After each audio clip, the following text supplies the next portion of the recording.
Salut YouTube, donc aujourd'hui c'est moi pour une nouvelle vidéo. Donc aujourd'hui, vidéo d'un deck profile que je viens de monter il y a pas longtemps.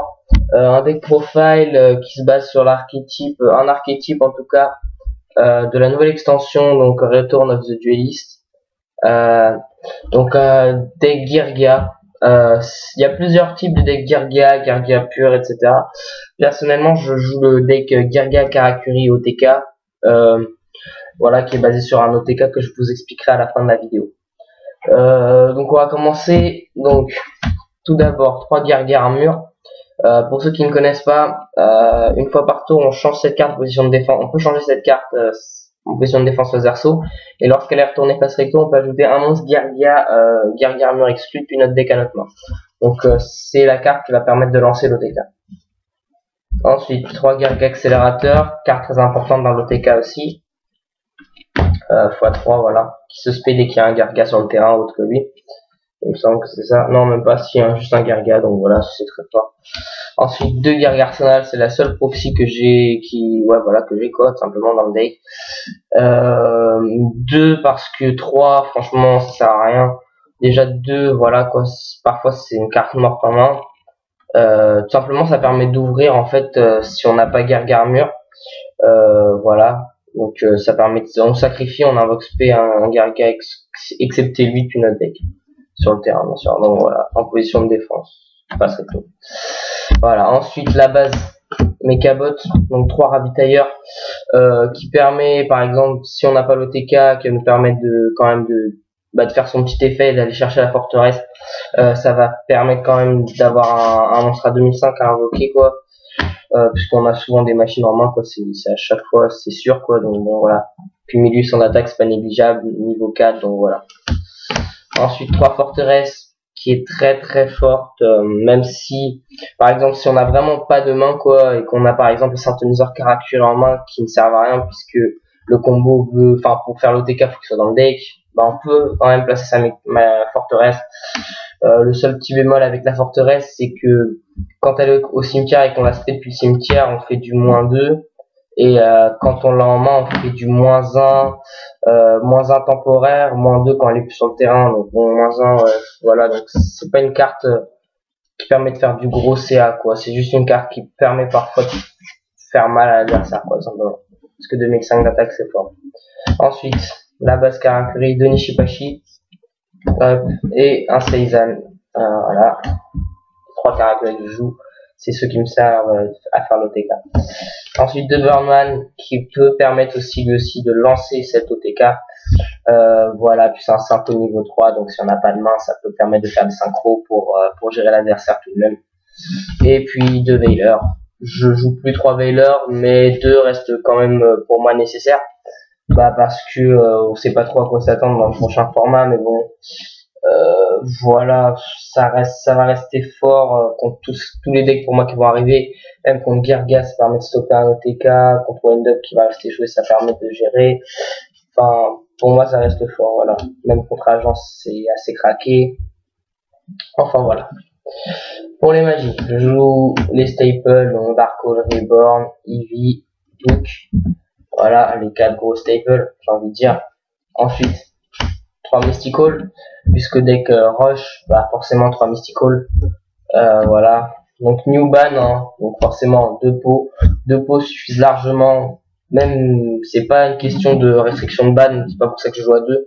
Je pense que je l'aurais joué à 2 quand même seulement, parce que parfois main de départ, en fait, quand on commence, le truc c'est de laisser mettre Girgia armure comme ça, poser CMP et dire à tour. Donc si on n'a pas le Girgia armure, Pod va nous permettre d'aller le chercher.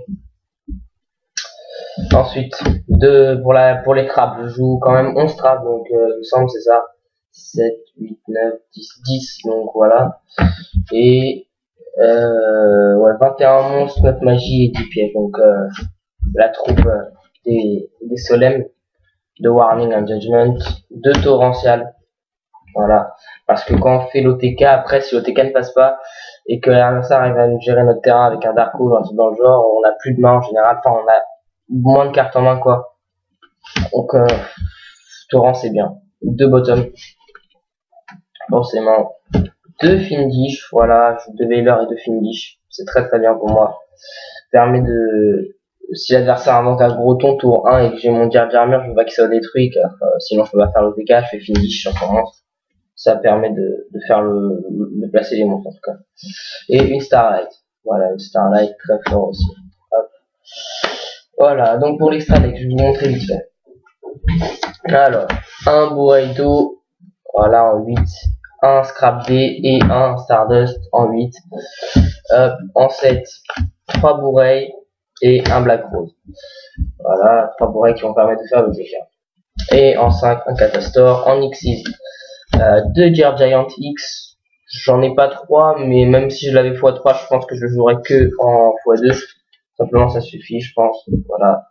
Ensuite, en X6 4, toujours un Excalibur, un Utopie et un Maestroc. Et puis en X6 3, parce que parfois on peut en sortir, c'est rare, mais on peut. Tempo et Zen Tempo que je trouve juste archi fumé.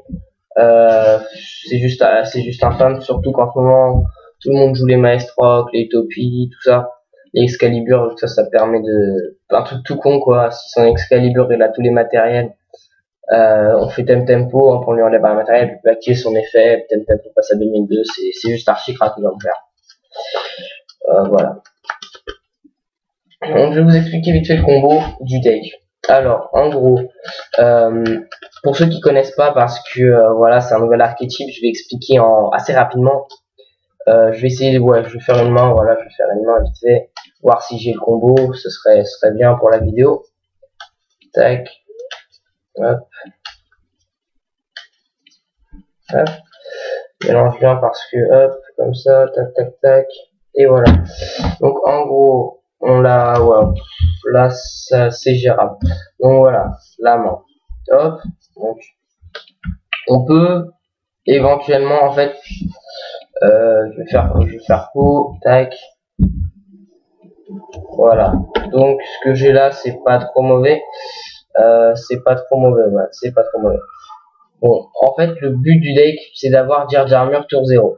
Donc, voilà, là on l'a. Là, on peut le tuto avec Pod ou même faire Arsenal. Mais si on a peur du Veiler, on le prend. Bon, l'idée, c'est de le poser face down. Voilà. Et de poser toutes ces MP. Donc là, ça tombe bien, on en a 3. Mais le truc c'est qu'on n'a pas de carte qui puisse gérer uniquement l'invocation de l'adversaire. On n'a pas genre un warning ou une bottom ou un truc comme ça. Mais voilà, on pose. Tac. Et en gros le but c'est que tour 2 notre monstre soit toujours là, qu'on le flip. Donc on aille tuto un accélérateur. Tac. Hop. Ensuite, l'idée c'est d'avoir en général un Burnman ou un Sainto dans la main, par exemple lui, hop. Donc on le spé, on le repasse comme ça, notre truc normal, effet. Donc dès qu'il est invoqué, on doit changer la position de combat d'un monstre, Jar Jar Mur, tac, on reprend un tir d'accélérateur. Donc je vais les mettre tous de côté, ce sera plus rapide parce qu'ils sont tous au fond. Hop. Donc j'en prends un, hop. Donc je spé forcément. Donc là je le repasse, tac, je fais une 7, hop. Donc c'est là que le truc avec les bourreilles va être fort en fait. Donc bourreille, effet bourreille, je vais spé à Karakuri. Tac, le Nishibashi. C'est pour ça que le Nishibashi, Seidan ne vaut même pas l'avoir même départ parce que ça permet pas de faire l'OTK vraiment bien quoi. Donc hop, on repasse en attaque, on prend un accélérateur, tac, on le repasse comme ça, hop, paf. Non même pas. Donc tac, hop, on spé forcément, tac, synchro 7. Hop.